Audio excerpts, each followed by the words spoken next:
So today we want to consider force.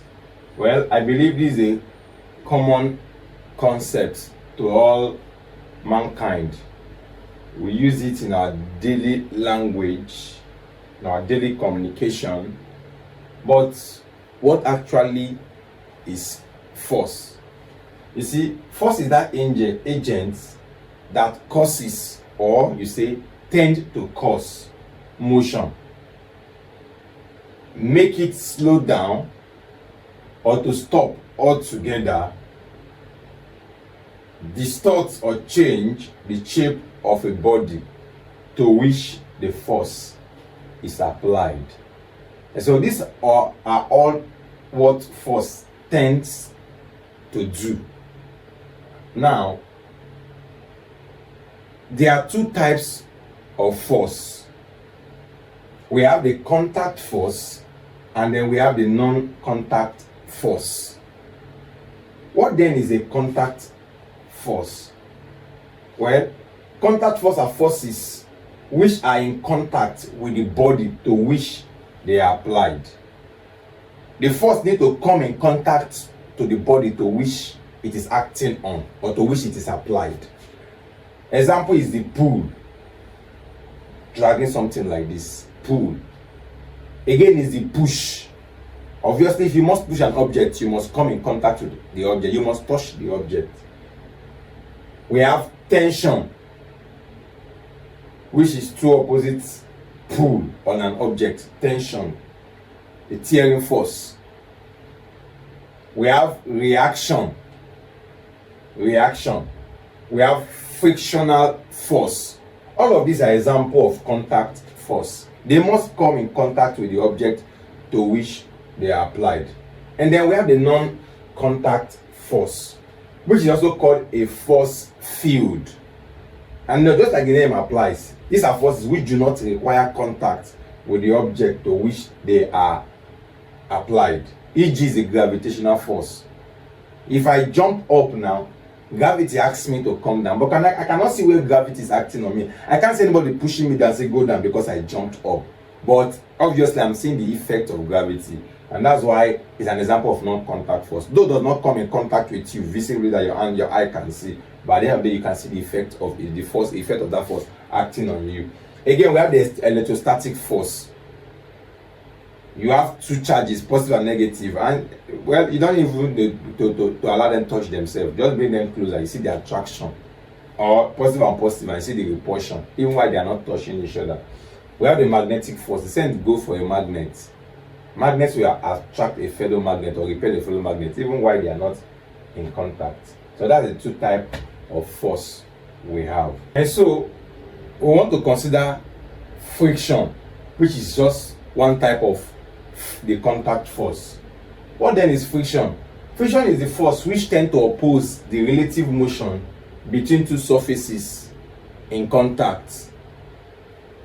Frictional force acts at the interface. For instance, now this is my two palm now, and I want to glide these two palm now. Friction has in between these two surfaces, at the interface between the surface of my palm. That's where friction acts.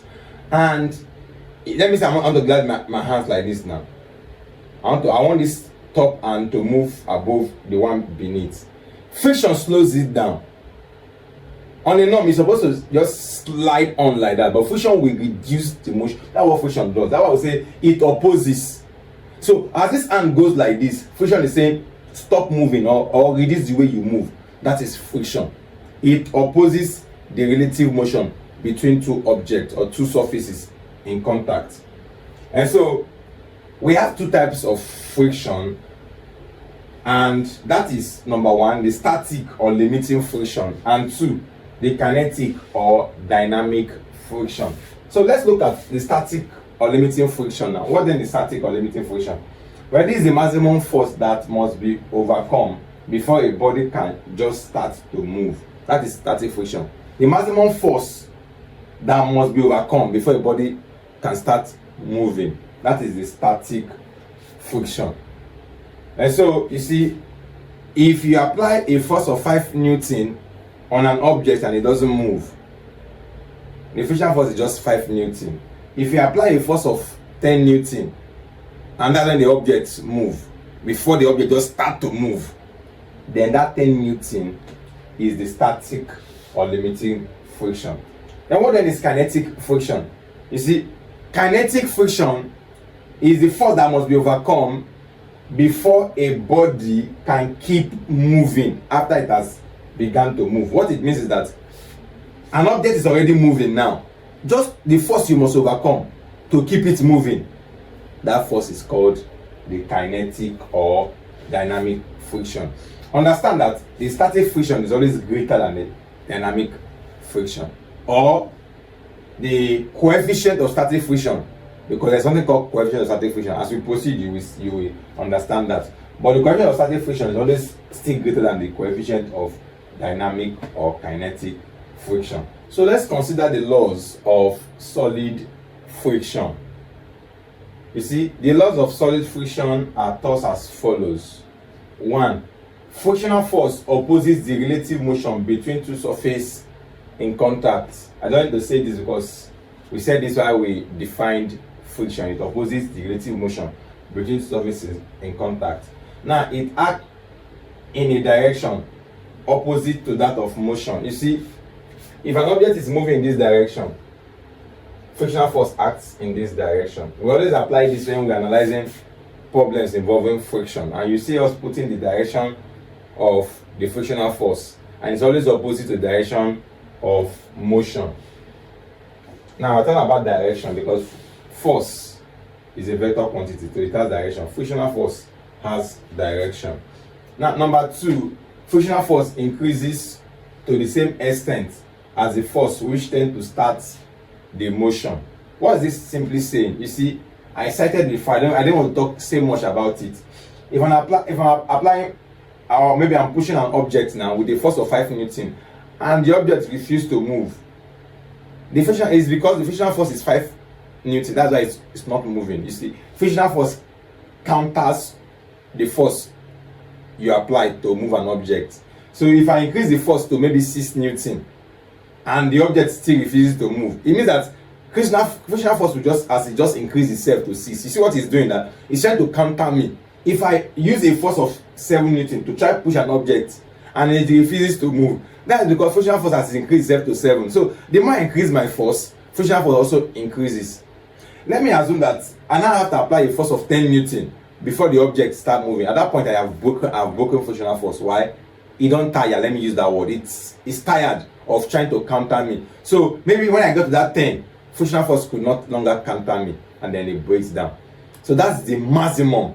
Because when I applied 8, it still refused to move. A force of 8 Newton refused to move. I applied the force of 9 Newton. It still refuses to move until I apply a force of 10 Newton before it moves. Then that force that just make it to move, they just slightly start moving. That is the highest frictional force can over, and that's 10 Newton. So that's what we're trying to say. The more the force increases, frictional force also increases until. So you see that when I apply a force of 11 Newton, the object already will just move, or 12 or 13. Once you apply something from 10 above, the object starts moving. That's what we're trying to say. Frictional force increases the same extent as the force which tends to start the motion. So frictional force is not like it's 5 and it remains at 5. It keeps increasing until it can no longer increase again. Number 3, frictional force depends on the nature of the two surfaces in contact. We're trying to say how rough the surface. If the surface is rough, the two surfaces are rough, then frictional force would be much. If the surfaces are smooth, frictional force would be less. So how smooth or how rough or how wet or how dry the surface is will determine how the kind of the magnitude or the value of frictional force the surface would produce. Again, it is independent of the surface area of contact. What this means is that if you like, let it be just one of your finger gliding one against another, or the whole palm gliding against another, frictional value will still be the same. The frictional force here, or the frictional force here will be the same. Meaning that it does not determine how wide the surface is or how small the surface is. It's independent of the area of surface of contact. Then lastly, it is directly proportional to the normal reaction. You see, it's simply that frictional force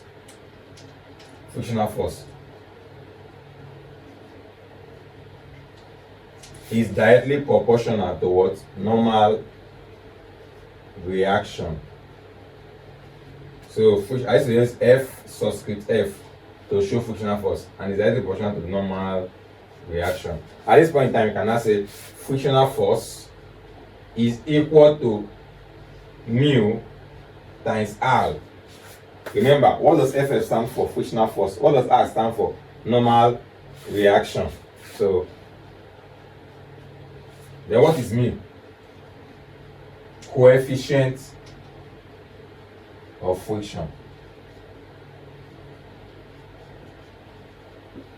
Coefficient of friction. That is what your mu represents. And I want you to understand that this coefficient of friction can be static coefficient of friction or coefficient of static friction, meaning that coefficient of that frictional force that just tend to start the motion, or it can be coefficient of kinetic friction, meaning that the coefficient of friction that keep an object moving when that's began to move. So that's that about that. And so this is one of the laws of our friction, that frictional force is equal to coefficient of friction times normal reaction. Now when we say normal reaction, people tend to be surprised. What is normal reaction? You know, one of the laws of motion is that to every action there's an equal but opposite reaction. Reaction is a counter of an applied force, or maybe weight and the rest of it. Like, let me use weight for instance. You see, let me assume this is a shear, and I happen to sit on this shear. For instance, you know, my weight acts on this shear, so this shear carries me. Now, if this shear is not so strong, the shear will be destroyed, it will break. Now, what is happening? It is this is me, and my weight is saying shear, break, get destroyed, because there's a force from me pressing the shear. That force is called your weight.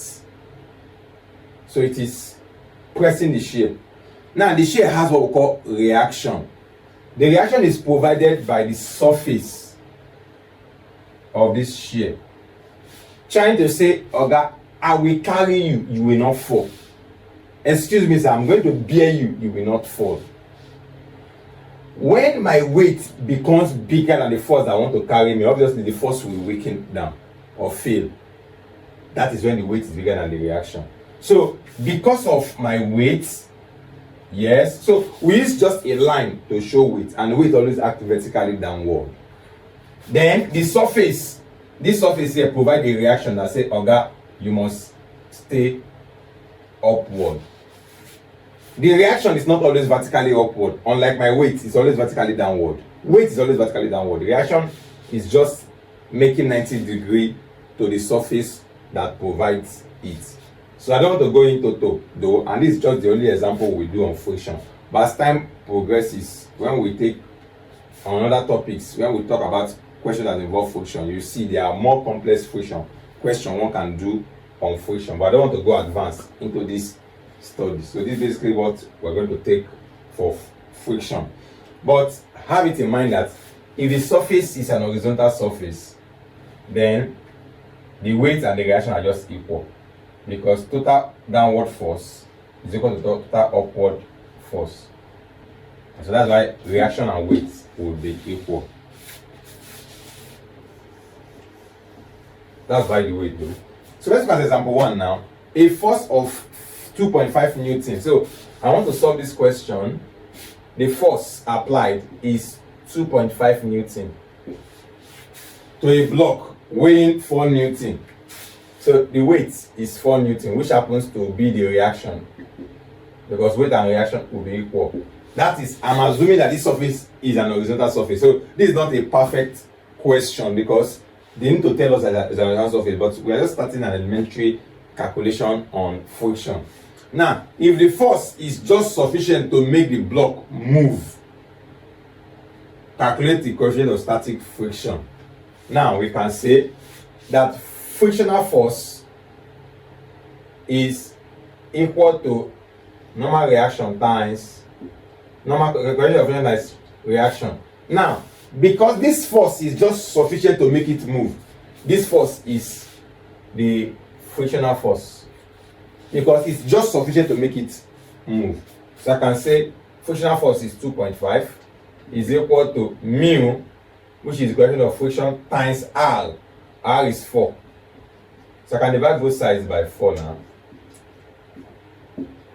And this will give us that mu is equal to 2.5 over 4. And that will give us 0.625. Coefficient of friction does not have a unit. So this is the answer, 0.625. But this is coefficient of static friction. Sometimes we write as mu subscript x. If it's coefficient of kinetic friction, you write as mu subscript k. And so that's that for this question. So let's look at the advantages of friction. Number one, without friction, it will be impossible to move or stop moving. Friction actually enables motion. For instance, you are walking. To be able to walk, you need friction between your feet and the ground. And then if you want to stop walking also, you need friction. Otherwise, one slips and then falls. Two, friction enables firm grip between tires and road. You see, to enable friction between the tire and the road, you must have noticed this about tires. Let me assume this is a tire now. You must have noticed these lines in tires that goes like this on the surface of tires, like this. Yeah, these lines are called tread on tires. And this tread helps friction. It enables friction on the tire so that the tire will be firmly gripped to the ground. Friction is utilized in fan belts used over wheels or pulley. You see, sometimes we have a moving pulley and we want to survive that motion to another pulley, for instance, or another wheel, for instance. We use fan belt to connect the two of them. So what happens is that as this pulley moves or this wheel moves, it turns the fan belt, and that fan belt transfers the motion to the second wheel. Now, there must be friction between this belt and this pulley. Otherwise, this belt will just be sliding over the pulley. And if that happens, this pulley here or this wheel here will not turn very, very well, or may not even turn at all. Why? Because there's no friction between this belt and this pulley, or this belt and this pulley.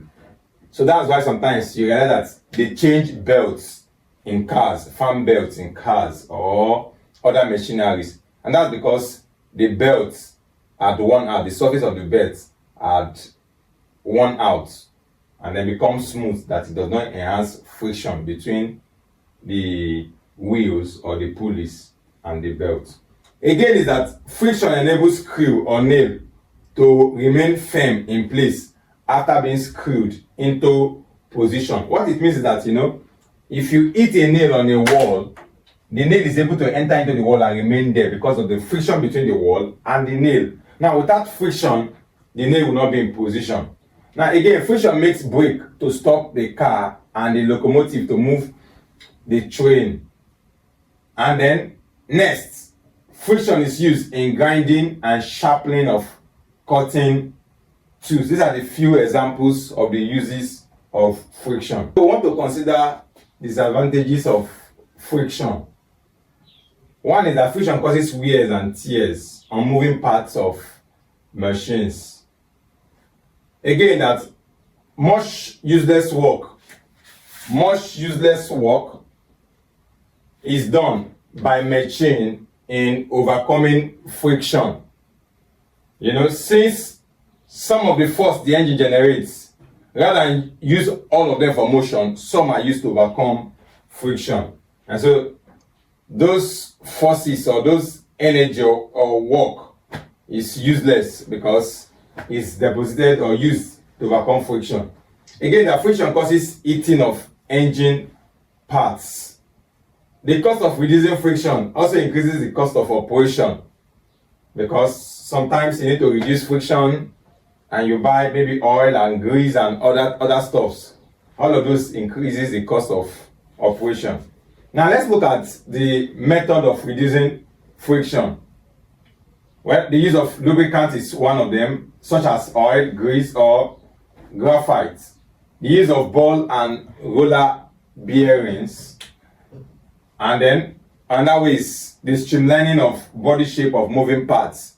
You realize that the way part of some objects are built, ships are built this way, so that the surface looks like this.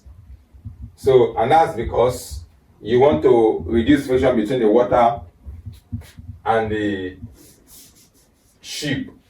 Again, it's plane. Plane is built this way, you know. This is because this surface is built this way so that it can move through the air and reduce friction between the surface of this plane and the air. So building the body of objects in a way to maneuver friction or overcome friction is what called streamlining of the body of shapes of moving objects. And so that's that about friction.